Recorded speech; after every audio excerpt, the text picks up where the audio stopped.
ഇന്ത്യയും ചൈനയും തമ്മിലുള്ള നയതന്ത്ര ബന്ധങ്ങളിൽ പുരോഗമനപരമായ നിലപാടുകൾ ഉണ്ടാവുമോ, മുന്നോട്ട് പോക്കുകൾ ഉണ്ടാവുമോ എന്നുള്ള വലിയ പ്രതീക്ഷകൾ നൽകിക്കൊണ്ട് പ്രധാനമന്ത്രി നരേന്ദ്രമോദി ചൈനയിലേക്ക് പുറപ്പെടാൻ ഒരുങ്ങുകയാണ്. ഈ മാസം 31-ന് ചൈനയിലെത്തുന്ന മോദി ഷാങ്ഹായ് സഹകരണ ഉച്ചകോടിയിൽ പങ്കെടുക്കും. നേരത്തെ പ്രധാനമന്ത്രി നരേന്ദ്രമോദി നടത്തിയ വിദേശ സന്ദർശനങ്ങളെ പാർലമെന്റിൽ പ്രതിപക്ഷം ചോദ്യത്തിലൂടെ നേരിട്ടിരുന്നു. പക്ഷേ ഈ ചൈന സന്ദർശനം എന്ന് പറയുന്നത് വളരെ പ്രധാനപ്പെട്ട ഒന്നാണ്. കെ.സി. ഉണ്ണികൃഷ്ണൻ വിവരങ്ങൾ നൽകാൻ ചേരുന്നു. കെ.സി. ഉണ്ണികൃഷ്ണൻ, പ്രധാനമന്ത്രി നരേന്ദ്രമോദിയുടെ ചൈന സന്ദർശനം വളരെ പ്രധാനപ്പെട്ട രാഷ്ട്രീയ സന്ദർഭങ്ങളിലാണ്, അതേപോലെ തന്നെ നയതന്ത്ര സന്ദർഭങ്ങളിലാണ് ശ്രദ്ധേയമായി തീരുന്നത്. അതിലൊന്ന് എന്ന് പറയുന്നത് അമേരിക്കൻ പ്രസിഡന്റ് ഡൊണാൾഡ് ട്രംപ് ഇന്ത്യക്ക് നേരെ തീരുവ ചുമത്തലടക്കമുള്ള കാര്യങ്ങൾക്ക് കാരണമായി മുന്നോട്ട് വയ്ക്കുന്നത് റഷ്യയുമായും ചൈനയുമായും ഒക്കെ ബന്ധപ്പെടുത്തിയാണ്. ആയുധങ്ങൾ വാങ്ങുന്ന കാര്യത്തിൽ അമേരിക്കയെ ആശ്രയിക്കുന്നില്ല എന്നതടക്കമുള്ള കാര്യങ്ങൾ ഒരു ഭാഗത്ത് മുന്നോട്ട് വയ്ക്കുന്നു. ഇന്ത്യ ചൈന ഭായി എന്ന് പറയുന്ന വളരെ പഴയ ഇന്ത്യ ചൈന നയതന്ത്ര ബന്ധങ്ങൾ ജവഹർലാൽ നെഹ്റുവിൻ്റെ കാലഘട്ടത്തിന് ശേഷം തകർന്ന് തരിപ്പണമായി മാറിയത് ഒരു ഭാഗത്ത് നിൽക്കുന്നു. ഇന്ത്യയുടെ പ്രധാനപ്പെട്ട ഭാഗങ്ങൾ ചൈന കൈവശപ്പെടുത്തി എന്ന് ലോക്സഭാ പ്രതിപക്ഷ നേതാവായ രാഹുൽ ഗാന്ധി പറഞ്ഞതിനെതിരെ സുപ്രീം കോടതി വായടപ്പിക്കുന്ന രീതിയിൽ എതിരിടുന്നു ഒരു ഭാഗത്ത്. ഇങ്ങനെ പല തലങ്ങളിലും ചൈന ഇന്ത്യ വാർത്തകൾ നിറഞ്ഞു നിൽക്കുന്നു. ശ്രീലങ്കയുമായി ചേർന്നുകൊണ്ട് ചൈന നടത്തിയ നയതന്ത്ര നീക്കങ്ങൾ ഇന്ത്യക്കെതിരെയാണ് എന്നുള്ള രീതിയിൽ വാർത്തകൾ ഒരു ഭാഗത്ത് നിൽക്കുന്നു. അരുണാചൽ പ്രദേശുമായി ബന്ധപ്പെട്ട സംഘർഷങ്ങൾ മറുഭാഗത്ത് നിൽക്കുന്നു. ഇതിനെല്ലാം ഇടയിൽ പ്രധാനമന്ത്രി നരേന്ദ്രമോദി ചൈനയിലേക്ക് പോകുന്നുണ്ടെങ്കിൽ അത് സുപ്രധാനമായൊരു നീക്കമാണ്. എന്തൊക്കെയാണ് ആ സന്ദർശനത്തിൻ്റെ ഘട്ടങ്ങൾ? എത്രാം തീയതി പോകുന്നു?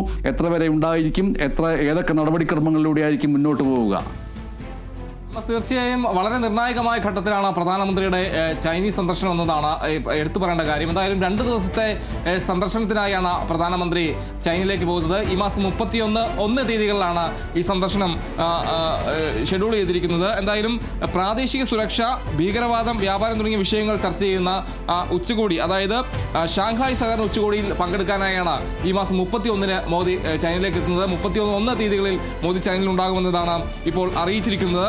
2020-ലെ ഗാൽവൻ സംഘർഷത്തിന് ശേഷം ആദ്യമായാണ് പ്രധാനമന്ത്രി ചൈനയിൽ എത്തുന്നത് എന്നതും എടുത്തു പറയേണ്ട കാര്യമാണ്. ഇതിനു മുന്നേ 2019-ലാണ് പ്രധാനമന്ത്രി ചൈന സന്ദർശിച്ചിട്ടുള്ളത്. കൂടാതെ ഈ ഉച്ചകോടിക്കിടെ ചൈനീസ് പ്രസിഡന്റ് ഷീ ജിൻപിങ്ങുമായും അതോടൊപ്പം തന്നെ റഷ്യൻ പ്രസിഡന്റ് വ്ളാഡിമിർ പുതിനുമായും പ്രധാനമന്ത്രി കൂടിക്കാഴ്ച നടത്തിയേക്കും എന്ന കാര്യങ്ങളുണ്ട്.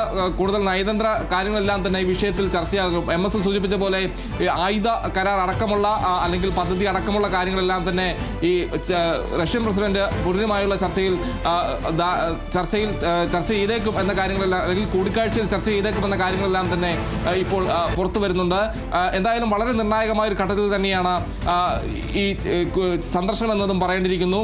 അമേരിക്കൻ പ്രസിഡന്റ് ഡൊണാൾഡ് ട്രംപ് വലിയ രീതിയിലുള്ള നീക്കം ബ്രിക്സ് രാജ്യങ്ങൾക്കെതിരെ, അതായത് ചൈനയും ഇന്ത്യയും ഉൾപ്പെടുന്ന ബ്രിക്സ് രാജ്യങ്ങൾക്കെതിരെ നടത്തുന്ന ഒരു ഘട്ടത്തിലാണ് ഈ ചൈനയും ഇന്ത്യയും തമ്മിലുള്ള ബന്ധം കൂടുതൽ ശക്തമാകുന്നതെന്നതും എടുത്തു പറഞ്ഞ കാര്യമാണ്. ഇരു രാജ്യങ്ങൾക്കുമെതിരെ അധിക തീരുവ വളരെ ഉയർത്തുന്ന ഒരു സാഹചര്യം, അധിക തീരുവ പ്രഖ്യാപിക്കുന്നു, അതിന് പിന്നാലെ തീരുവ ഉയർത്തുന്നു. ആ രീതിയിലുള്ള നടപടികൾ അമേരിക്കൻ പ്രസിഡന്റ് നടത്തുന്ന ഒരു ഘട്ടത്തിൽ തന്നെയാണ് ഈ രീതിയിലുള്ള സന്ദർശനം എന്നതും എടുത്തു പറയേണ്ട കാര്യമാണ്. എന്തായാലും ചൈനയിലും ഇന്ത്യയും തമ്മിലുള്ള അതിർത്തിയിൽ സൈന്യ പിന്മാറ്റമടക്കം നടന്ന ഒരു കാര്യം ഇതെല്ലാം തന്നെ ഉണ്ട്. എന്തായാലും അതിർത്തിയിലെ കാര്യങ്ങളുമെല്ലാം തന്നെ ചർച്ചയാകാനുള്ള സാധ്യതയുമുണ്ട്. എന്തായാലും വളരെ നിർണായകമായ ഘട്ടത്തിൽ തന്നെയാണ് ഈ സന്ദർശനം എന്നതാണ് ശ്രദ്ധേയം. ഈ സന്ദർശനത്തിനിടയിൽ റഷ്യൻ പ്രസിഡന്റ് വ്ളാഡിമിർ പുടിനുമായും മോദി കൂടിക്കാഴ്ച നടത്തുമെന്ന്. ദിവസത്തെ സന്ദർശനത്തിനായി പ്രധാനമന്ത്രി നരേന്ദ്രമോദി ചൈനയിലേക്ക് പുറപ്പെടുന്നു. കെ.സി. ഉണ്ണികൃഷ്ണനാണ് ആ യാത്രയുടെ നയതന്ത്ര രാഷ്ട്രീയ ഗൗരവത്തെക്കുറിച്ച് സൂചിപ്പിച്ചത്. രാജ്യാന്തര സഹകരണ കൂട്ടായ്മയാണ് ഷാങ്ഹായ് കോപ്പറേഷൻ ഓർഗനൈസേഷൻ, SCO എന്നാണ് അത് ചുരുക്കപ്പേരിൽ അറിയപ്പെടുന്നത്. ആ ഓർഗനൈസേഷൻ്റെ ഉച്ചകോടിയിൽ പങ്കെടുക്കാനാണ് പ്രധാനമന്ത്രി നരേന്ദ്രമോദി ചൈനയിലേക്ക് പോകുന്നത്. ഓഗസ്റ്റ് 31 തീയതി, സെപ്റ്റംബർ 1 തീയതി ഈ 2 ദിവസങ്ങളിൽ ടിയാൻജിൻ സിറ്റിയിലായിരിക്കും ഉച്ചകോടി നടക്കുക. പ്രധാനമായും 3 വിഷയങ്ങൾ: പ്രാദേശിക സുരക്ഷ, ഭീകരവാദം, വ്യാപാരം, ഈ വിഷയങ്ങളിലായിരിക്കും ചർച്ച നടക്കുക. 2020-ലെ ഗാൽവൻ സംഘർഷം നടന്നത് ഓർമ്മിക്കുക. അതിനുശേഷം ചൈനയുമായിട്ടുള്ള വലിയ നയതന്ത്ര ബന്ധങ്ങൾ ഉണ്ടായിട്ടില്ല. അതിനുശേഷം അതാദ്യമായിട്ടാണ് പ്രധാനമന്ത്രി നരേന്ദ്രമോദി ചൈന സന്ദർശിക്കുന്നത്. ഏറ്റവും ഒടുവിൽ ചൈന സന്ദർശിച്ചത് 2019-ലായിരുന്നു. ഈ ഉച്ചകോടിക്കിടെ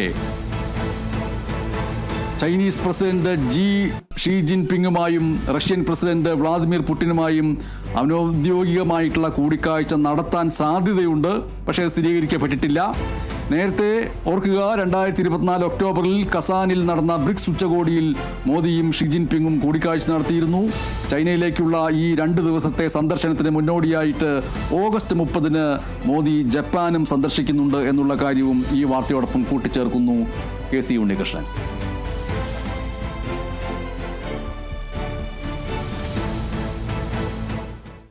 ഇടവേള കഴിഞ്ഞ് വാർത്തകളിലേക്ക് തിരികെ എത്താം.